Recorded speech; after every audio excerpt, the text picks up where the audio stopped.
Okey, kita masuk kepada bab 5. Bab 5 adalah ungkapan algebra. Okey, dalam ungkapan algebra ni, apa yang penting yang awak kena tahu adalah pemboleh ubah. Yang ni yang saya highlightkan. Pemboleh ubah ni adalah perkara yang paling penting dalam bab 5. Okey, apa tu pemboleh ubah? Pemboleh ubah ni adalah kuantiti yang tidak diketahui nilainya, iaitu yang ni, kuantiti yang tidak diketahui nilainya. Okey, kuantiti yang tidak diketahui nilainya ni apa pula kan? Kuantiti yang tidak diketahui nilainya. Okey, maksudnya dekat sini, kita ada benda tapi kita tak tahu nilai sebenar dia. Okey. Siapa yang baru masuk harap boleh offkan mic Kalau nak bertanya boleh on mic. Sebab kalau awak chat saya tak nampak sekarang. So awak memang kena cakap kalau awak nak tanya apa-apa. Okay, so saya bagi contoh kat sini. Contohnya Encik Adam mempunyai beberapa buah kereta. Okey, kalau kita tengok kat sini, penyataan di sini, beberapa buah kereta. Sorry, tak apa jelas. Beberapa buah kereta. So, kalau kita tengok penyataan kat sini, Encik Adam mempunyai kereta, tetapi kita tak tahu berapa buah kereta yang dia ada. So, bilangan kereta yang dimiliki oleh Encik Adam tu adalah pemboleh ubah. Maksudnya, nilai yang masih kita tak tahu lagi berapa nilai sebenar dia. Okey, so pemboleh ubah ni kita boleh wakilkan dengan huruf. Okey, contohnya kalau kita tengok kat sini, Puan W membeli Y buah tembikai. Okey, kalau kita tengok kat sini, kita ada dua huruf, iaitu kita ada W, kita ada Y. Okey, tetapi apa perbezaannya? Yang mana yang kita boleh gantikan dengan nombor? Yang mana yang kita boleh gantikan dengan nombor? Kalau kita tengok kat sini, Puan W. W ni kita boleh ganti dengan nombor tak? Kan? W ni kita boleh gantikan dengan nama, bukannya nombor. Tapi dia membeli Y buah tembikai, Y yang kita boleh gantikan dengan nombor. So, kalau kita tengok dekat sini, W ni sebenarnya kita panggil dia sebagai objek. Manakala Y ni yang kita boleh gantikan dengan nombor, Y ni adalah pemboleh ubah. Y adalah pemboleh ubah. Sebab itulah pemboleh ubah ni kita boleh wakilkan dengan huruf. Okey, pemboleh ubah ni pula dia mempunyai dua keadaan. Iaitu yang di sini. Dia mempunyai nilai tetap dengan nilai yang berubah. Apa maksud nilai tetap dengan nilai berubah ni? Okey, nilai tetap ni bermaksud nilai yang memang tak akan berubah. Contohnya, saya ambil jarak rumah awak ke sekolah. Jarak rumah awak ke sekolah setiap hari, setiap masa tak akan berubah. Tu adalah nilai tetap. So, kita boleh gantikan, contohnya saya nak cakap jarak rumah awak ke sekolah ialah X kilometer. So, X tu adalah pemboleh ubah, tetapi X tu adalah nilai tetap. Maksudnya, dia tak akan tiba-tiba berubah. Okey, manakala kalau nilai yang berubah ni pula, contohnya, sekejap. Kita masuk kepada sebutan algebra. So, sebutan algebra ni adalah gabungan antara nombor dengan huruf. Gabungan nombor dengan pemboleh ubah. So, yang nak mudah faham, gabungan antara nombor dengan huruf. Sebab pemboleh ubah ni, kita boleh gantikan dengan huruf. Okey, so, apa-apa sahaja yang melibatkan gabungan huruf dengan nombor, kita panggil dia sebagai sebutan algebra. Okey, dalam sebutan algebra, kita ada sebutan serupa dan tak serupa. Kat mana kita nak cek sebutan tu serupa ataupun tidak? Kalau kita tengok kat sini. Okey, kita tengok yang pertama, 4X. So, pemboleh ubah dia adalah X. Kita tengok pada pemboleh ubah sahaja. So, yang kedua, negatif 6X. So, pemboleh. Okey, so saya sambung balik. So, 1/2 ABC. Yang kedua, kalau kita tengok kita ada ABC. Kemudian kita ada 7BAC. Okey, kita check. Kita tengok pemboleh ubah dia. Dekat sebelah sini ada A. sebelah sini pun ada A. Okay, yang sebelah ada B, sebelah pun ada B. And then ada C, kemudian yang sini pun ada C. Walaupun pada kedudukan yang tidak sama, kalau awak tengok kedudukan dia A, B, C dengan B, A, C, tapi dia mempunyai nombor yang sama, dia masih lagi sebutan yang serupa. Okey, sebutan yang tak serupa pula apabila pemboleh ubah dia tidak sama. So kalau kita tengok kat sini 4X, so X ni adalah pemboleh ubah dan juga 4Y. So Y ni adalah pemboleh ubah. So pemboleh ubah dia tak sama. So dia adalah sebutan yang tak serupa. Okey, kedua-dua ni penting sebab nanti kita akan guna pakai apabila kita nak buat penambahan dan penolakan untuk ungkapan algebra. Okey, so kalau contoh yang kedua, negatif 7A, B, C. Okey, A, B, C yang sebelah sini adalah 6AC. So kalau kita tengok kat sini, dekat sebelah ni ada B tapi sebelah sini tak ada B. Dekat yang sebelah sini kita tak ada B. B hilang. So kalau kita tengok kat sini, yang ni adalah bukan sebutan yang serupa sebab dia tak cukup pemboleh ubahnya. Okey? Okey, apa pula perkali? Perkali ni adalah faktor. Kita dah belajar faktor dalam bab 2. Okay, so contohnya kalau kita ada sebutan negatif 4X kuasa 2Y dan dinyatakan perkali bagi 4X. Ya, ada soalan? Okay, so negatif 4X kuasa 2Y ni kita boleh kembangkan dia. Dia sebenarnya terhasil daripada negatif 4 darab dengan X, darab dengan X, darab dengan Y. So Y kuasa 2 ni bermaksud adalah X didarabkan 2 kali. Okay, so bila dia mintakan perkali bagi X, bagi 4X, soalan nak 4X. So kita potong 4, kita potong X. So kalau kita tengok kat sini yang tinggal adalah negatif X, Y.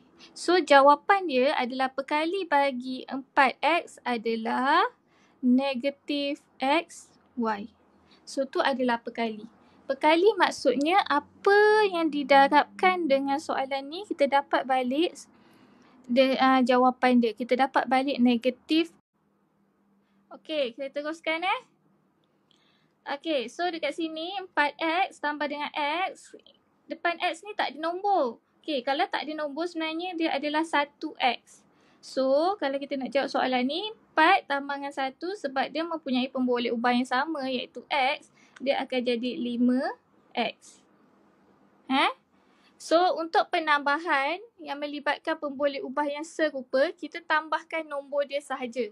So, sama juga dengan penolakan. So, kalau kita tengok kat sini, pemboleh ubah dia adalah gambar awak tak ada.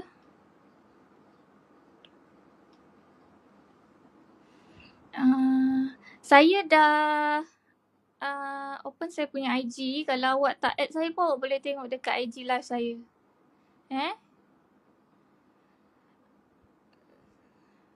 Okay. So, kalau kita tengok yang kat sini, 3Y tolak dengan 5Y. So, Y pemboleh ubah dia sama Y. So, maksudnya 3 tolak 5, kita akan dapat negatif 2Y. So, yang mana pemboleh ubah dia sama, kita boleh terus tambah ataupun kita boleh terus tolak. Okey. Kalau kita tengok nombor 3 pula.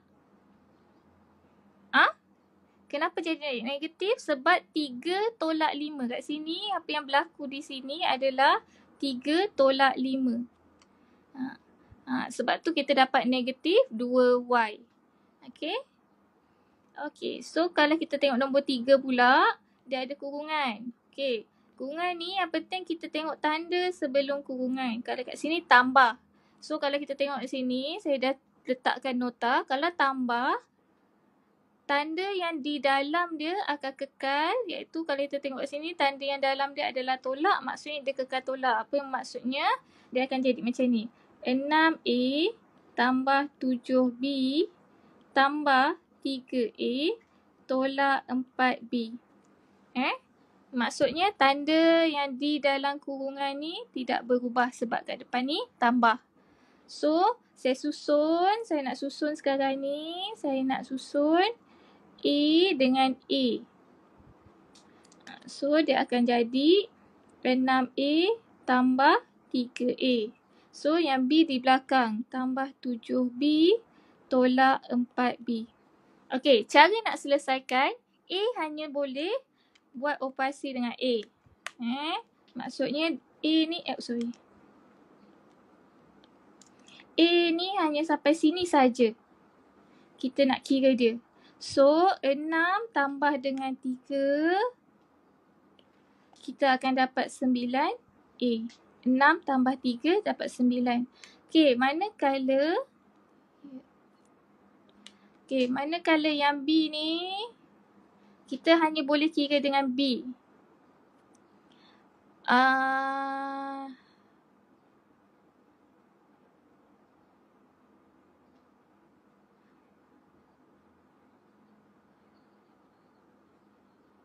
Masih tak ada.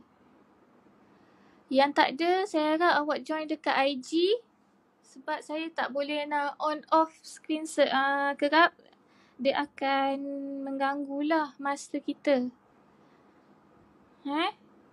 Okey, so saya teruskan So, yang kat sini 7 tolak 3, so dia akan jadi positif. 7 tolak 4, dia akan jadi positif 3B. So, inilah jawapan dia. Okey. Saya teruskan dengan nombor 4. Okey, untuk nombor 4, kalau kita tengok yang di depan ni tak ada masalah sebab dia hanya kurungan. Kita bukakan kurungan 7x tolak 4y. Okey, yang di belakang ni disebabkan sebelum kurungan, tanda dia adalah tolak. Okey, tanda yang di dalam ni akan berubah. Dia akan jadi terbalik. Macam ni Macam yang ni. Okey, so apa yang berlaku di sini, dia akan jadi tolak 6x tolak 3y tambah 9. Kenapa? Sebab kat sini adalah tolak. Kalau kita tengok yang di atas ni, tadi tambah. So, kalau tambah, tanda tak berubah. Tapi kalau tolak, tanda tu akan jadi opposite. Akan jadi sebaliknya. Okey. So, yang ni kita nak susun lah. Macam tadi kita susun X dengan X. So, kita akan dapat 7X tolak 6X. Okey, Y. Y tolak 4Y tolak 3Y. So, dia akan jadi tolak 4Y tolak 3Y. Dan nombor tu tambah 9, dia seorang, so dia kekal di belakang. Okey, so kita akan buat operasi. Kita akan buat operasi untuk X. Untuk X. So, 7 tolak 6, kita akan dapat 1. Tapi 1 kita tak akan tulis. So, 1 kita akan tulis sebagai X sahaja. Okey. Kemudian Y pula. Negatif 4 tolak 3. Dekat Y ni negatif 4. Kita ambil kira tanda tolak sebelum dia. So, negatif 4 tolak 3. So, kita akan dapat negatif 7Y. So, 9 tu tak ada apa-apa. So, kita salin semula saja. So, ini jawapan dia. Okey. Okey, untuk penambahan, penolakan, ada masalah, ada persoalan? Okey, tak ada Okey, kita pergi pada pendarapan dan pembahagian. Okey, pendarapan dan pembahagian ni sebenarnya lebih mudah. Kenapa saya kata lebih mudah? Sebab kita akan gabungkan je semua. Okey, so apa maksud saya kita gabungkan? Okey, 4x ni dia sebenarnya adalah 4 darab x. Manakala 3y adalah 3 darab x. Sorry, 3x 3 darab x. So, bermaksud nombor akan darab dengan nombor. Nombor akan darab dengan nombor. So, kita akan dapat 12. 4 darab 3. Okey, so kita tengok pemboleh ubah yang ada kat sini. Kita ada X dengan X. So, X kita ada 2. So, kita akan tulis sebagai X kuasa 2. Kenapa X kuasa 2? Sebab X ada 2. Kita hanya perlu kira dia ada berapa. Okey, so kalau kita tengok pula nombor 2, negatif 6 A kuasa 2B darab 4 A B kuasa 2C. So, nombor dekat sini adalah negatif 6. Saya tak nampak. Nombor adalah negatif 6 dengan 4. So, negatif 6 darab dengan 4, kita dapat negatif 24. Okey. A pula. Kita check A ada berapa? A kat sini, A kuasa 2, A kat sini 1. So, maksudnya kat sini, apa yang berlaku adalah A darab A. Yang kat sini, dia punya pemboleh ubah yang kemudian darab dengan B. Okay, yang sebelah sini pula, A darab B darab B darab C. Okay. So, kita akan kira. A kat sini ada 1, 2, 3. So, bermaksud jawapan dia adalah A kuasa 3. Okay, kemudian B pula. B ada 1, 2, 3. So, maksudnya B kuasa 3. Dan C ada 1. So, C sahaja. So, untuk pendarapan lebih mudah sebab kita kira huruf tu ada berapa, kita kuasakan dia. Okay? Okay, untuk pembahagian. Pembahagian ni biasakan bila soalan bahagi kita tulis dalam pecahan. Okay. So, maksudnya soalan ni 12XY bahagi 3. X kuasa 2 ni bermaksud, X kuasa 2 ni maksud dia adalah XX. So, saya tulis macam tu lebih mudah. XX. X kuasa 2. So, macam mana kita nak selesaikan bahagi? Macam awak buat biasalah, kita boleh potong. Kan? 12 dengan 3 ni ada dalam sifir 3. So, bermaksud kita gunakan sifir 3, potong, kita dapat 1, 4. Okay. X pula, kita tengok kat sini, ada tak yang sama di atas dan di bawah? So, ada X. X 1 di atas boleh potong, 1 di bawah boleh potong. Kena potong ikut bilangan yang sama. So, Y dengan X dah tak boleh potong. So, yang dah tak boleh potong ni, Y dengan X ni, kita akan salin je semula. So, jawapan kita adalah 4Y per dengan X. Okay.